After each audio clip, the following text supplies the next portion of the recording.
Hello everyone, my name is Xinlei Zhou. Today I'm going to talk about my personal project called Baking Bias into Targeted Ads. First, I like to start with the news that attracts my attention. It was an article published in 2019, and in this article, the authors mentions very two interesting phenomena.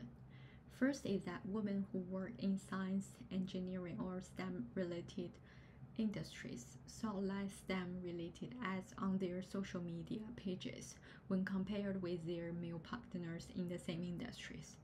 And also, very interestingly, that when this woman experiences some life changes like getting married or they want to become a parent, their ads get huge transition to wedding-related things or motherhood and baby care. However, their male partners experience far less transitions. And I think, as we mentioned in the previous class, it's very important to situate your position in these studies. So this is a reflection about my own experience when I used to work in the advertising industry. At that time, I was single, never been a mom before, and it's natural for me to extract and use data from various platforms and never think about how these data where does these data come from. And also, for me, what's most important thing is always thinking about maximize the performance of my ad campaign, and also based on the social and cultural norms, it's very natural for me to assume certain kind of products should target these women. And on the left side, you can see women, especially moms, is heavily used in lots of advertising campaigns. Either it's for the products like toys, cookware, infant milk formula, diapers, detergent, or razors for mom, chocolates, candies. All these brands are trying to target women. And also, nowadays, like Facebook are trying to be more transparent, and it does provide the function that you can see why you are targeted. And from here we can see either for the baby clothing advertisements or that the store trying to sell the baby products. It all shows that these ladies who get targeted because they are women and they are between the certain age group. So based on these situations, I think that pushed me to started to deep more into this ad targeting topics. And here is a quick introduction about how the targeting process works. So there are key three parts that makes up the ad targeting process. It has the advertiser, platform, and platform users. So the platform work as the bridge that connect advertisers and the users. And the two important process is for the advertisers to target the people they want to communicate with, and also it's very important for the ad platform to use the algorithm to decide how and who they want to deliver this information.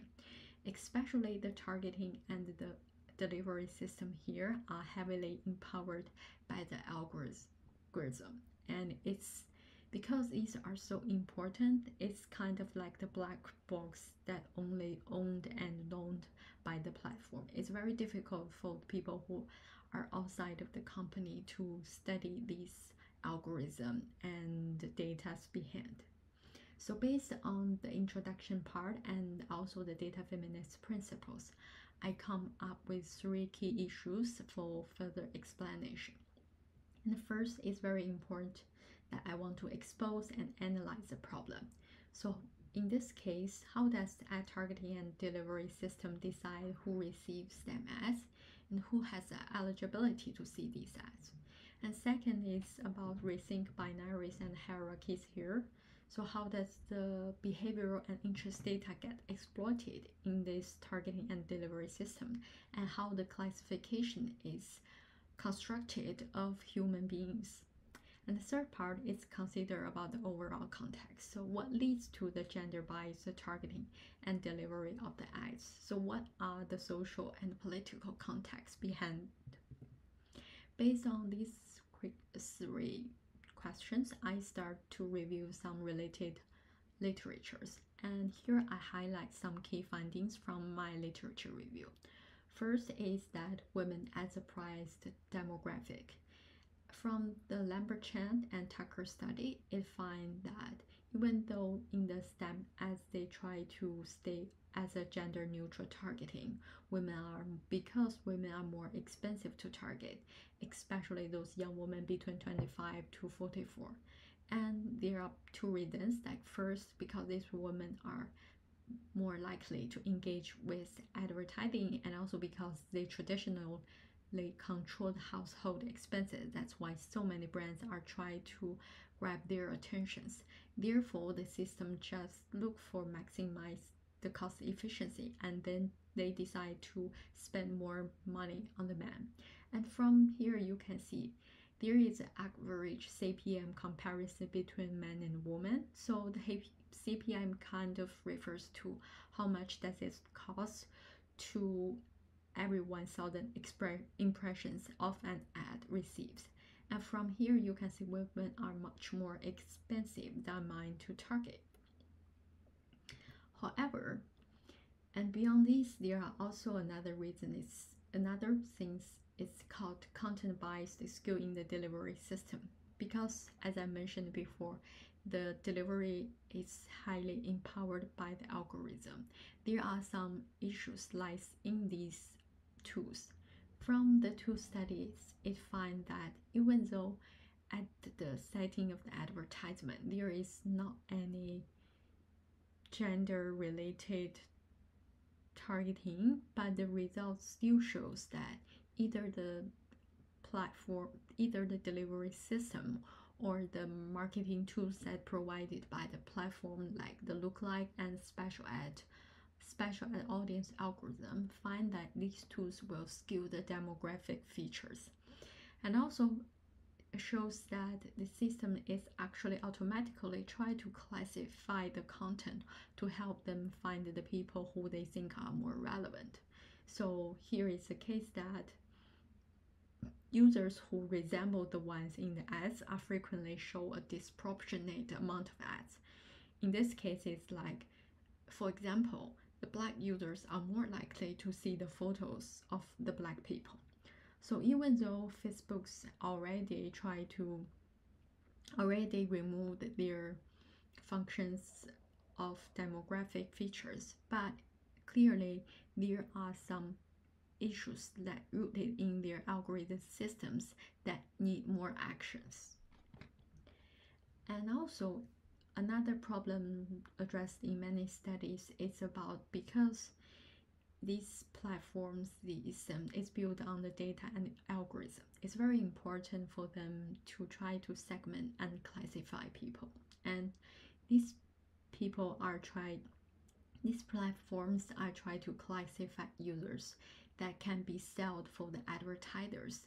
It's not important, and they don't care about who you actually are, but they care about what is needed in this market dynamic. So their classification is based on the needs from the market, and also this classification mediates the social, political, and economical relations as well. And for those who are from these dominant groups are still benefit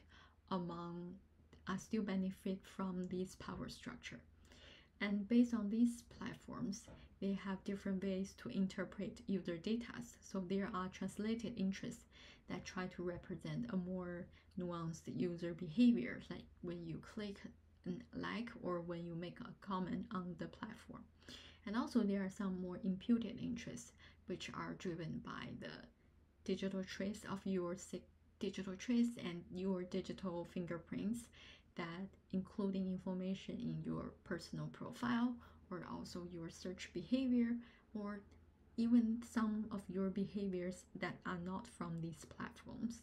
But the overall logic is that they try to build a clear profile, and the more clear the profile is, the more easier for the advertisers to sell something to you. And beyond this, there are also some overall studies that try to look at the biases within the marketing and system. So Actor has and his colleagues have done a series of systematic literature review, and they also do some interviews with the professionals, and they come up with 3 key dimensions of biases, and that which also consists of the 10 micro foundations of biases. But after reviewing its content, I still feel something is missing here, because all these studies they try to know more, to try to understand about the algorithm. However, I feel like something is missing here. So I decided to go back to look at some key theoretical frameworks in our studies and some readings. I think I try to review this famous table tool to inspires myself. That I find that why I feel missing, because all these studies I reviewed here is still trying to do the work related to the key concepts in the lab. They are still trying to see the biases. They are still trying to understanding the algorithm. However, what is missing here is that they did not try to go a step further to see the historical culture and context within this problem. So their review still limited an ethic and biases level, rather than try to go deeper about the structural oppression and justice issue. And after this, based on this kind of thinking, I also find another very inspiring theoretical framework that is from Messerly 2022, and here she worked with her college, and it's very interesting how she brings the critique about the issue with study of biases, because study of biases still look at problems within the technical systems, either data or algorithm, but it obscures the root causes. And also, if we can shift our gaze upward, it actually gives us a power aware of lenses.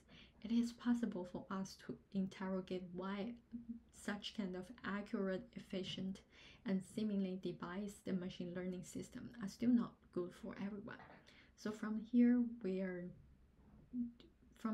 that even though we're talking about device, it's still problem, because we should ask the question that device according to whom and for whom. So based on these 2 frameworks, I started to review these key questions that I bring up at the beginning. So first, it's still about expose and analyze the problem, but what really matters here is about how we expose and describe the black box. So rather than only focusing on the algorithm, because in today's situation, previously the location of power can lies into the certain people, corporations, or organizations. But now the new structure shifted this power to the data set and models that are created and employed by these people and organizations. So at this time, it's also very important for us to find new methods to interrogate these people and organizations. And I think it's very important to explore more data here. And also another very interesting project from the Coding Rats demonstrate how we can address and communicate the challenge in a creative way. So actually they are using the data and the algorithm and the segmentation from the platform to air a series of interesting and sarcastic ad, and to let people know how much of their information is exploited by the platform, and how these platforms are also using their data to target them. And beyond the explore problem, it's also very important to consider the context. As we mentioned before, there are the underrepresented issue of women in the STEM career.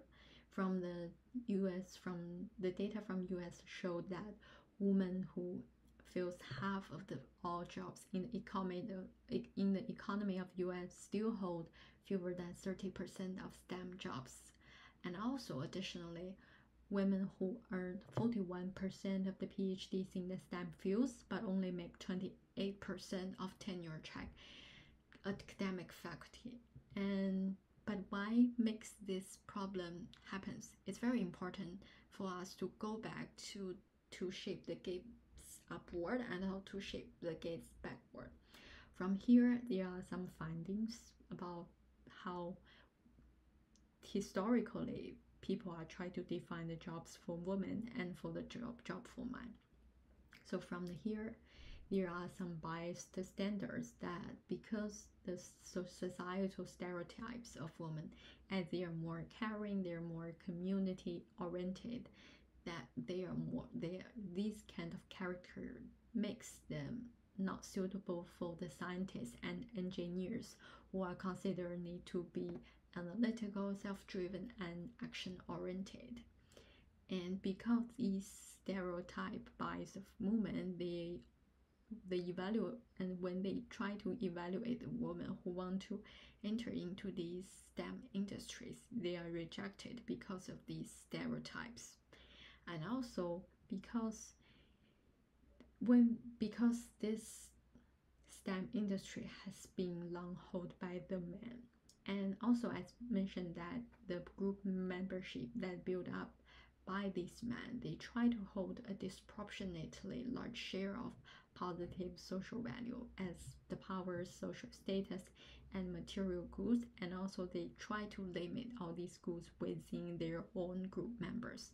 And because they have hold and dominate these STEM industry for such a long time, they also build this masculinized workplace culture and the climate. So these male-dominated faculties try to take control of what the working environment looks like in the STEM industry, and because of their dominations and this masculinized culture requires women to be ignored, excluded, harassed, or pressured to cover and to not show any aspects of their own identities. And the third problem is also about the work-life conflict and career inflexibility, because this industry and the career path is all built for a man's career, that a faculty member who had no obligations or duties to something outside of the work, and certainly they don't need to worry about housekeeping and children rearing duties, because all these career developed model also limit how women can play a certain role in this kind of job. And also another important problem lies here is that association of women and consumerism, because historically the feminization and of consumption draws the capitalistic ideology of the sexual division of labor. So historically people believe that women are more shaped and constructed as shoppers, while men are constructed as producers. And also the patriarchal construction of female figure is try to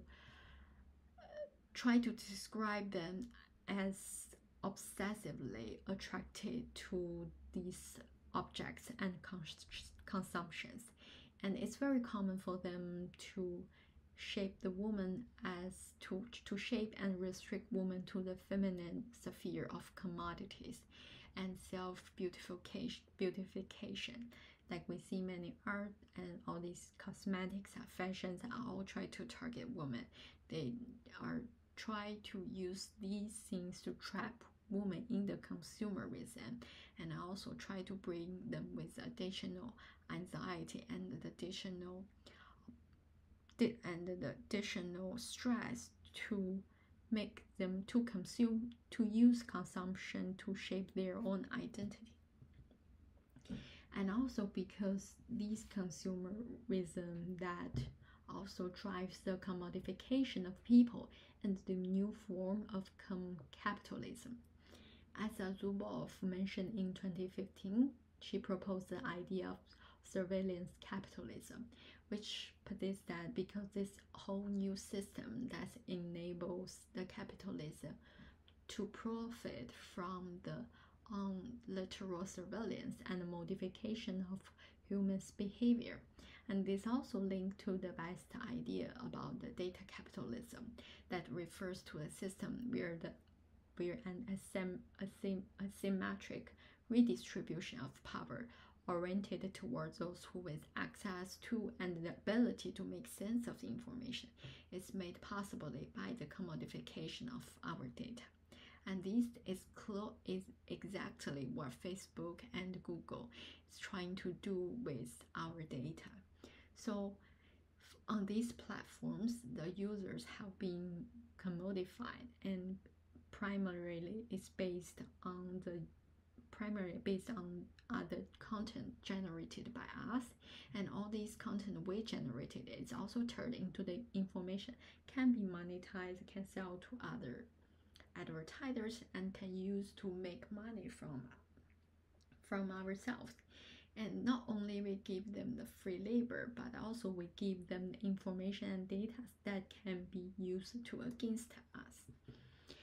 And based on these, we also find the problems underlying in the classification system.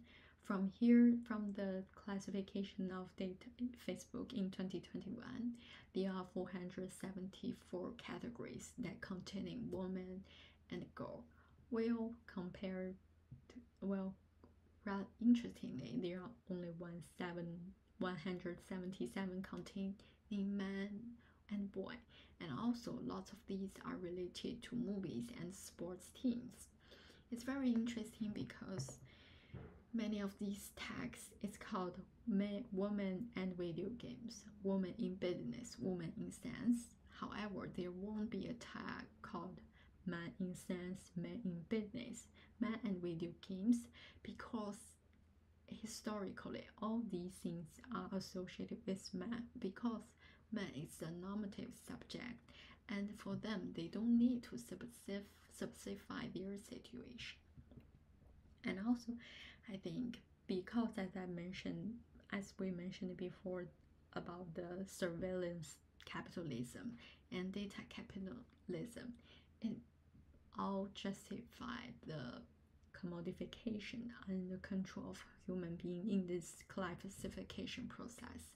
This process of classifying users become a process that entails the platform to create the interest categories for the sake of targeting and to placing users in an algorithm. And all these things is based on a very restrained and flattening the system that try to build a very binary opposition between something that can be targeted and something that cannot be targeted. And as Coulter mentioned here, classification systems are a set of struggle for control over identity and one's place in the world. And because of this platform, and because of this limited classification, we are trapped in these targeting systems.